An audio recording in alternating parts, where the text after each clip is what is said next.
오늘은 열왕기하 10장 전체를 다루는 내용이 있습니다. 그래서 꽤 긴 편인데 이것을 우리가 전체적으로 한번 살펴보는 데에 한번 부지런히 한번 가보겠습니다. 우리가 열왕기하 9장 지난주까지 하나님께서 북이스라엘의 심판의 도구로 사용하신 예후가 아합의 가문을 멸절하고 또 아합의 아내였던 이세벨까지 완전히 제거하는 데에 성공을 이룹니다. 그리고 사마리아로 돌아온 예후가 아직 남아있던 사마리아에 있는 방백들에게 편지를 통해서 두려움을 느낄 만한 어마어마한 경고를 내립니다. 이때에 그들로 하여금 아합의 자녀들 70명을 잔인하게 죽이게 하는 내용이 1절에서부터 11절 말씀이고요. 또 12절에서 17절 말씀은 서로 사돈관계였던 남유다의 또 아하시아에게 찾아가서 이미 아하시아는 죽었고 아하시아의 형제들 42인을 죽입니다. 그리고 또한 아합과 관련된 모든 잔당들을 척결하는 데에 예후가 열심을 다합니다. 그리고 오늘 또 가장 중요한 말씀이었던 18절에서 29절은 이젠 모든 아합에 관련된 것들을 제거하고 아합과 이세벨이 세웠던 바알 제사장들과 바알의 산당을 회파하며 새로운 종교 계획을 단행함으로써 여호와 보시기에 정직하게 행했다라고 칭찬을 받는 내용까지 있습니다. 자, 그런데 하나님의 말씀대로 지금 계속 우상 숭배에 대한 심판의 내용들을 한번 9장에 이어서 한번 쫙 살펴보겠습니다. 자, 지난주 9장에서 북이스라엘 왕 요람과 남유다의 아하시아 그리고 아합의 아내 이세벨을 처단함으로써 아합의 가문을 향한 예언의 반란은 성공적이었다고 얘기했습니다.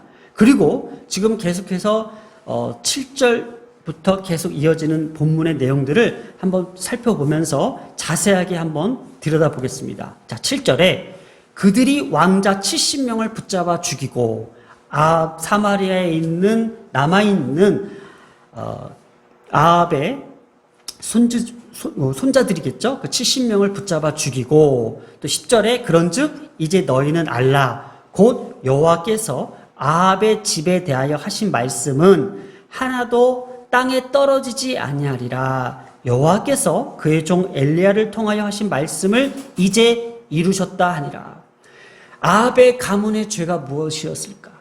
여호와의 신앙을 버리고 바알 숭배 사상으로 많은 백성들에게 악을 행하게 했던 이들의 죄를 모든 아합의 가문에게 하나님께서 심판하시겠다라고 그 엘리야 선지자를 통해서 약속하신 것들을 그대로 이루셨다라는 것을, 언약의 신실성, 하나님께서 정하신 모든 것들을 그대로 이루시겠다라는 하나님에 대한 심판의 내용들을 다시 한번 설명하고 있는 거예요. 이것이 예후가 하나님의 손에 이끌려서 하나님의 심판의 도구로서 지금 이 모든 것들을 감당하고 있다라는 거예요.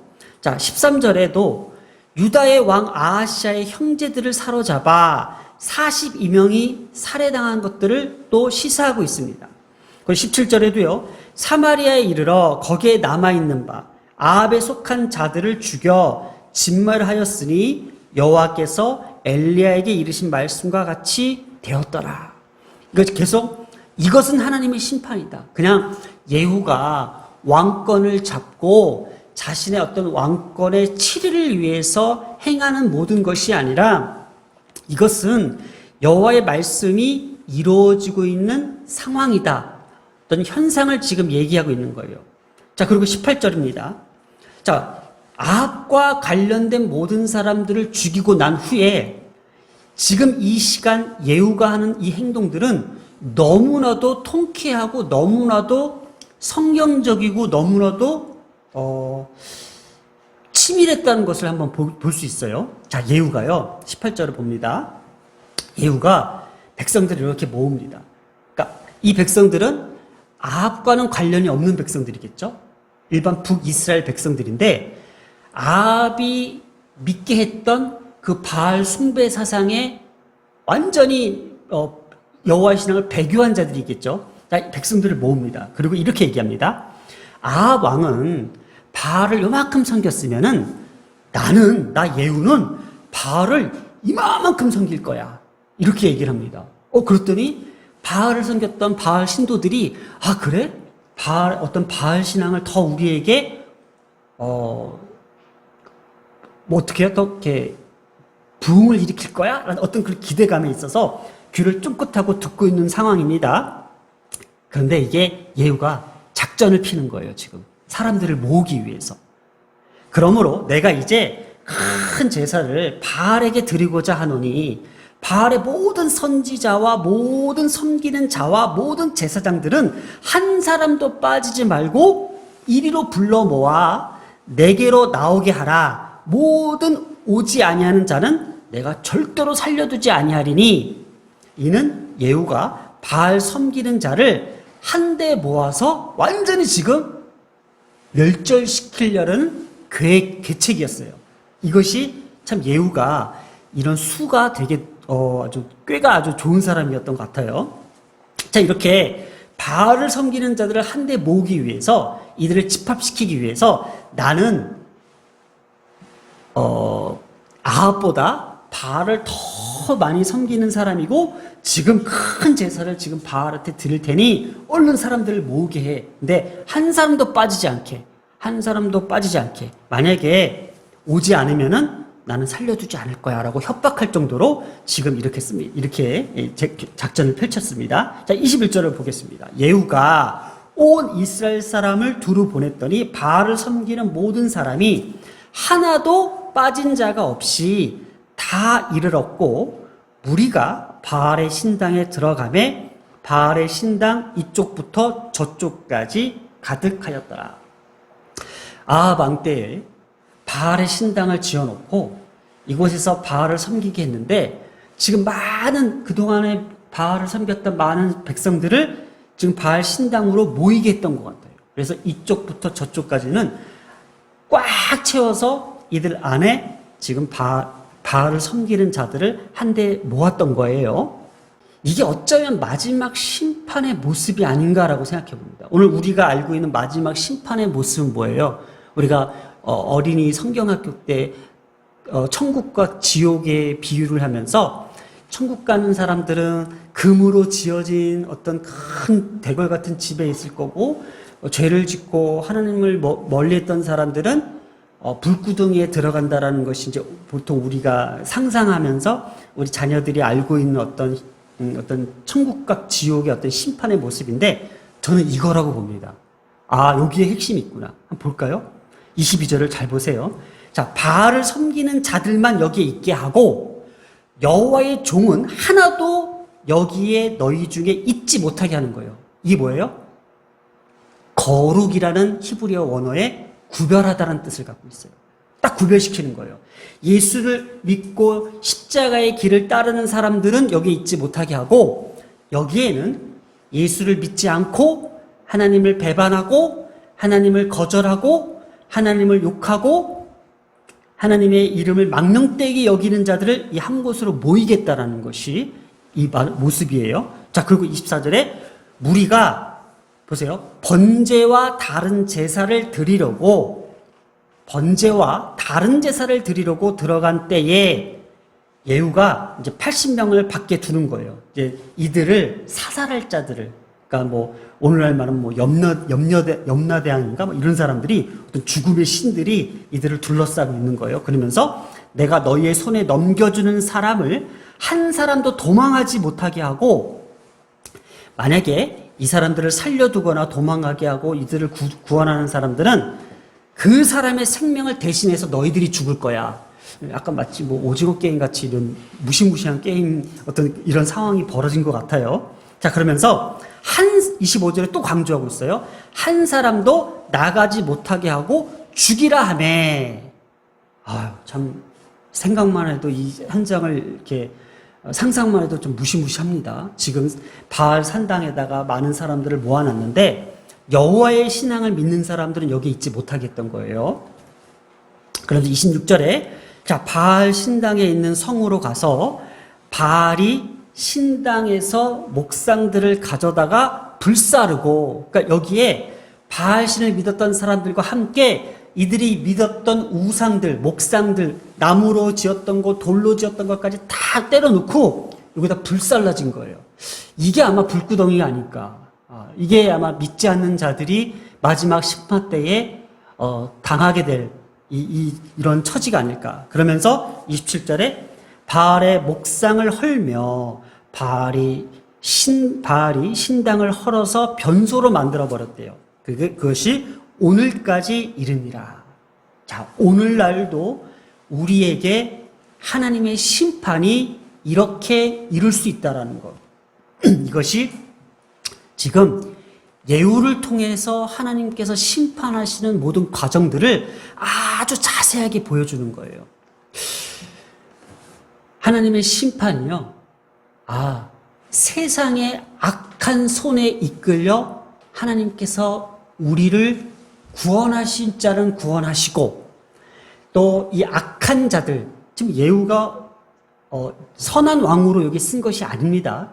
하나님의 심판의 도구로 쓴 것입니다. 그리고 예후는 아주 잔인하고 수가 아주 높고 이것을 자신의 어떤 왕권의 유지를 위해서 지금 이것을 악용하고 있는 거예요. 그래서 지난주도 우리가 함께 나눴듯이 이세벨을 죽이는 것은 하나님의 예언의 심판에 그대로 이루어졌으나 왕의 딸이니 어떻게 해요? 장사하게 놔뒀잖아요. 장례를 제대로 치르게 만들었잖아요. 이것이 하나님의 말씀과 다른 행동을 보였던 것이 예후였던 거예요.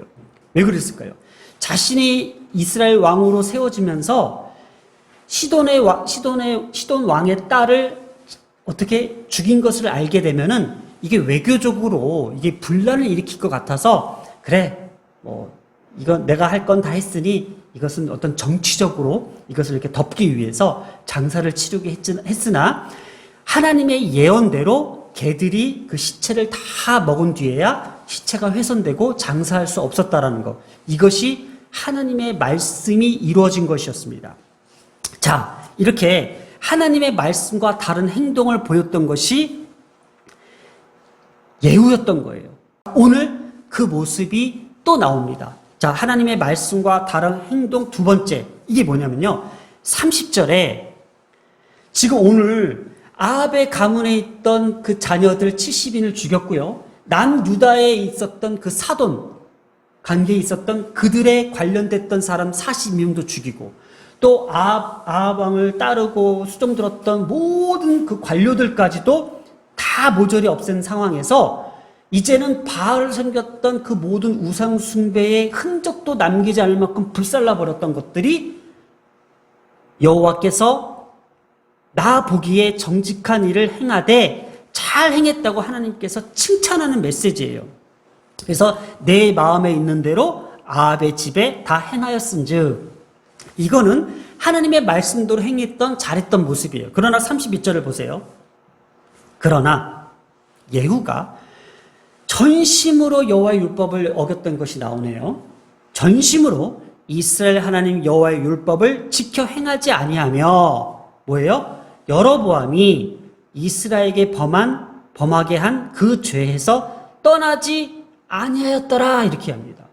한 가지 일은 잘했는데 또 다른 한 가지 일을 어겼다라는 거예요. 이것이 뭘까? 한번 오늘 살펴봅니다. 자, 말씀으로 돌아갑니다. 자, 지금 28절에 계속해서 바알을 멸하였고, 근데 29절 한번 봅니다. 이스라엘에게 범죄한 느밧의 아들 여로보암의 죄가 지금 등장합니다. 자, 아합의 죄, 아합의 가문은 아주 깨끗하게 정리했는데 이 여로보암의 죄가 뭘까라는 걸 한번 우리가 다시 한번 돌이켜 봅니다. 우리가 솔로몬 이후에 르호보암과 여로보암으로 인해서 남유다와 북이스라엘로 갈라졌잖아요. 솔로몬의 죄로 인해서 이스라엘이 분열 왕국이 되면서 남쪽에는 르호보암, 북쪽에는 여로보암이 통치하게 되었습니다. 그런데 솔로몬 때부터 항상 절기를 지키고 성전에 가서 여호와의 율법을 지켜 제사를 드렸던 것이 뭐예요? 절기 때마다 예루살렘에 모여서 하나님을 경배하며 하나님을 예배하며 하나님 앞에 번제를 드렸잖아요. 근데 북이스라엘 백성들이 지금 매 절기 때마다 가면서 뭔가 남유다의 어떤 문화적 풍요와 저들의 어떤 강성함들을 저들에게 마음을 빼앗길까봐 여로보암이 안 되겠다. 우리도 수도를 하나 만들어야겠다 해서 여러 수도를 만들고 나서 사마리아의 근처에 있는 베델과 단에다가 금송아지를 만들어 놓고, 야, 이제 너희들이 남유다까지 갈 필요 없어. 예루살렘까지 갈 필요 없어. 너희들이 거기만이 성전이 아니야. 여기도 하나님을 믿는 성전이야. 이것도 예배야. 이것도 하나님을 찬양하는 일이야. 이것도 하나님 앞에 영광 돌리는 일이야 라고 하면서 금송아지를 딱 갖다 놓고 거기에 절을 하게 만들고 거기를 숭배하게 만든 거예요. 그러니 눈앞에 금덩어리가 이렇게 있으니 백성들의 입장에서는 뭐예요? 보기 좋고 화려하고 빛나는 것들이 우리를 지켜줄 거야. 우리에게 축복을 줄 거야. 우리에게 뭐하는 은혜를 내려줄 거야 라고 하면서 마치 그것이 그럴듯한 예배로 형상화돼 버렸던 거예요. 형상화돼 버린 거예요. 이게 큰 죄였던 거예요. 그러면 왜 예후는 여로보암이 가졌던 그러한 종교적 문화나 종교적 정책들을 왜 제거하지 못했을까? 지금 혼란 가운데 있었잖아요. 그동안 아합이 집권한 그 아들들까지 끊임없이 백성들에게 바알만 중요시 여겼지 어떤 국가적으로 강성하게 만들지 못했잖아요. 경제적으로 피폐했잖아요. 그래서 아합 때에 기근이 있었잖아요. 3년 반 기근이 있었잖아요. 엘리야 때에 먹을 것이 없었고, 그래서 그때 당시 선지자들이 어떻게 했어요? 독이 든 국에다가 아무거나 먹을 수 있는 상황밖에 없었잖아요. 그러니 지금 예후가 딱 왕이 됐으니 지금 이 북이스라엘 자신의 처지들이 너무나도 초라한 거예요. 그러니 또 빼앗기지 않기 위해서 남유다와 철저하게 차단시키고, 그래, 이 금송아지를 보면서 이것이 여호와의 신앙이야 라고 그들에게 다른 제사를 권했던 거예요. 다른 제사. 그러면서 오늘 이 예후의 두 가지의 마음들, 이 두 가지의 마음들에 대해서 오늘 한번 말씀을 정리하려고 합니다. 오늘 우리에게도요, 하나님을 믿고 하나님을 예배하고 하나님을 섬기며 하나님께 영광 돌리는 마음과 또 다른 금송아지를 섬기게끔 하는 그 마음들이 교차하고 있다는 거예요. 이 두 가지의 마음들을 성경은 우리에게 끊임없이 가르쳐주고 경고하고 있다는 거예요. 이것이 바로 예후를 향한 하나님의 심판이었다는 거예요. 그래서 저는 이 두 마음을 품고 있는 상황에 따라서 달라지는 것들을 야고보서를 통해서 한번 이렇게 얘기해보고 싶은 거예요. 야고보서 1장 6절에 8절에 이런 말씀이 있어요. 오직 믿음으로 구하고 조금도 의심하지 말라. 의심하는 자는 마치 바람에 밀려 요동하는 바다 물결 같으니 이런 사람은 무엇이든지 주께 얻기를 생각하지 말라. 왜 그래요? 두 마음을 품어 모든 일에 정함이 없는 자로다. 오늘 우리의 신앙이 이렇게, 우리의 기독교의 신앙이 자꾸 다른 마음을 품게 하는 것들이 무엇이라는 거예요. 오직 하나님의 여호와의 말씀만이, 여호와의 율법만이, 여호와의 계명만이 우리의 삶을 지탱하게 하고 그것이 하나님의 중심 가운데의 성경적 사고 방식으로 우리의 삶을 이끌어가는 것이 아니라 더 이렇게 충성해봐, 더 이렇게 봉사해봐, 더 이렇게 하나님 앞에 뭔가 갖다 바쳐봐 하면서 자꾸만 풍요의 신이었던 금송아지를 섬기게끔 만들고 그것이 만약 기독교의 축복이고 은혜인 줄 알고 착각하게 만드는 이 두 가지의 마음들을 우리에게 현혹하고 있다는 거예요. 그러면서 이렇게 얘기합니다. 야고보서 4장 8절에 하나님을 가까이 하래요. 하나님을 가까이 하는 건 뭐예요? 세상에 대한 물질적 가치와 성공과 위대함보다도 화려하고 빛나는 것보다도 하나님의 어떤 가치들, 하나님께서 우리에게 주시는 그 가치들을 더욱더 섬기고 더욱더 주님 앞에 순종하라는 얘기입니다. 그래야 너희를 가까이 하시리라. 너희가 하나님을 가까이 할 때 하나님께서 너희를 더 가까이 하신다라는 거잖아요. 그러면서 죄인들아 손을 깨끗이 하라. 손을 깨끗이 하라는 건 뭐예요? 세상의 더러움과 악행과 세상의 화려함과 유행과 이런 것들에 쩔어 있지 말고 손을 깨끗이 씻고 두 마음을 품지 말라는 거예요. 두 마음을 품는 자들아 마음을 성결하게 하라. 거룩한 것과 어떤 불의한 것과 구별하라는 거라는 거예요. 이렇게 두 마음을 품고 상황에 따라서 다른 행동을 보이는 것이 예후였고 오늘날 우리의 기독교의 모습이 이렇지 않았나라는 거예요. 제가 이 강단에서만큼은 그 얘기를 하고 싶지 않지만은 정말 너무나도 화가 나고 이건 기독교의 모습이 아닙니다라고 얘기하고 싶어서 좀 얘기하고 싶은 게 있어요. 나라에서 정한 법도 어기면서 끝까지 물질의 탐욕으로 교회를 빌미로 하나님을 빌미로 500억을 타내면서 그것을 아들까지 세습하는 이러한 목회자와 이러한 교회의 모습은 절대로 교회의 모습 아닙니다. 성경이 가르쳐준 모습이 아니라고요. 근데 오늘날 우리의 교회가 어떡합니까? 조금이라도 더 보상금 받아가지고 화려하게 건물 짓고 그거 아들에게 세습하는 이게 진짜 어떠한 마음이라는 거예요. 이게 성경적인 마음입니까? 이것이 하나님께서 가르쳐주신 마음입니까? 저만 잘났다고 떠드는 게 아니고요. 이것은 정말 오늘날 우리 교회가 우리의 신자들이 우리의 믿는 그리스도인들이 품어야 될 한 가지의 마음이 아닌가라는 거예요. 제가 부족하지만 우리 한마음교회의 이름을 그래도 지어야 되니 이름을 짓기 전에 하나님 앞에 기도한 게 있습니다. 첫 번째 신학교 때 하기 전에 그 마음들, 그리고 목사 안수를 받을 때 그 마음들이 무엇일까? 오직 한 가지 그 마음만을 품고 하나님 앞에 충성하며 교회를 세워보겠다고 해서 한 마음입니다. 두 가지의 마음이 아닌 한 가지의 마음만이 우리 교회의 어떤 정신이라고 해야 될까? 아니면 목표라고 해야 될까? 이게 하나님의 뜻이라면은 어떤 화려함과 어떤 세상적인 인간적인 어떤 즐거움과 화려함에 노출되는 것이 아니라 없어도 부족해도 모자라도 하나님 이 한 가지의 마음만 지키고 목회를 하고 싶다라는 그 마음의 소망을 뒀다는 거예요. 자, 오늘 우리의 예배는 어떠한 예배입니까? 금송아지를 갖다 놓고 화려하게 이것이 너희들에게 복을 줄 거야. 이걸 섬겨봐. 이걸 믿어봐. 하면서 그것을 어루만지면서 어떤 세상의 가치와 세상의 어떠한 유익을 가져다 주면서 어떤 인본주의적 어떤 책을 읽고 마치 성경과 그 인본주의적 철학 사상이 맞아떨어지는 것이 인간들에게 이해시키며 세상의 가치와 세상의 성공과 그 위대함으로 마치 성경을 거기에 빗대어서 말하게 하는 그 금송아지들, 그것이 오늘 강당에서 예배 가운데 일어나는 거에서 우리가 현혹되지 말자라는 거예요. 적어도 우리가 한 가지의 마음을 품은 그 정신을 가지고 하나님을 예배하기를 바랬던 거예요.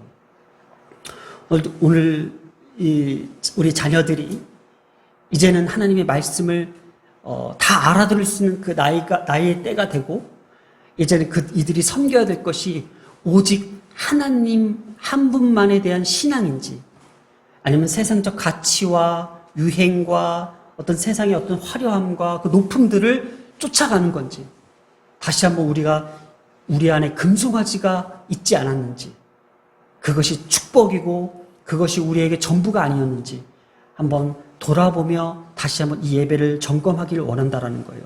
24절에 무리가 번제와 다른 제사를 드리려고 들어간 때에 이거예요. 자, 다시 한 번만요. 마지막 심판 때에 지금 예후가 바알의 신당에 가둬놓고 많은 사람들을 불살랐던 것처럼 마지막 심판 때 하나님께서 어떠한 자들을 심판하실까라는 것에 대해서 여기에 비밀이 있었어요. 24절에 볼게요. 무리가 번제와 다른 제사를 드리려고 들어갔어요. 지금. 그러면 오늘날 하나님께서 우리의 교회도 심판하시겠다라는 거예요. 너희가 내 이름으로 번제와 다른 제사를 드리고 있지 않느냐는 거예요. 이거 되게 무섭고 심각한 얘기를 해서 제가 조심스럽게 정말 기도하는 마음으로 오늘 말씀을 전합니다. 저는 오늘 그래서 이 예배를 드리기 전에 하나님 앞에 이렇게 기도했습니다. 하나님, 한마음교회만 잘난 게 아니라 오늘 이 한마음교회에서 드려지는 예배가 잘못된 예배가 되면 어떨까 두렵습니다. 그래서 가르쳐 주시옵소서. 오늘 이 예배를 가르쳐 달라고 기도했습니다. 성령께서 이끌어 주셔서 이 불쌍한 종을 통해서 오늘 이 작은 예배를 통해서 하나님께서 주시는 이 예배가 혹시라도 우리가 내 스스로의 자만에 빠지고 스스로 잘못된 생각에 빠져서 드려지는 예배가 이게 우리 예배가 맞아. 이걸 구했다라는 거예요. 오늘 이 시간 이 예배를 통해서 하나님께서 너희 예배가 틀렸어. 너희를 잘못된 예배를 드리고 있어. 라고 하시면 어떨까라는 두려움이 있다라는 거예요. 왜냐? 마지막 심판 때에 이러한 번제와 다른 제사들을 가지고 하나님께서 심판하시겠다라는 것이 오늘 이 본문에 그대로 적혀 있기에 오늘도 우리 교회의 예배를 위해서 두렵고 떨리는 마음으로 이 자리에서 예배를 드리고 있다라는 거. 그리고 우리가 항상 예배를 드릴 때에 내가 드리는 예배가 정말 하나님께서 받으시는 예배, 정직한 예배가 될 수 있는지를 우리는 예배를 드리는 우리의 몸과 마음과 자세와 생각과 우리의 영혼이 하나님 앞에 고정되어야 된다는 것을 우리 좀 무겁게 생각할 필요가 있다는 거예요. 오늘 자녀들에게 앞으로 우리가 수없이 드려지는 하나님 앞에 하나님 드리는 예배가 그냥 습관적으로 우리가 번제와 다른 제사를 쫓아가지 않도록 늘 우리가 깨어 있어야 된다는 것이 오늘 주님의 말씀이 아닌가 한번 생각해 보았습니다. 자, 기도하겠습니다. 기도할 때에 우리의 예배가 인간적 만족을 위한 예배가 되지 않게 하여 주시옵소서. 우리 한마음교회는 사람을 만족시키는 예배가 되지 않습니다. 우리 교회가 그래서 말씀 중심의 예배로 드려지기를 소망합니다. 말씀 외에는 그 다른 어떤 것도 주님 앞에 올려드리지 않겠습니다.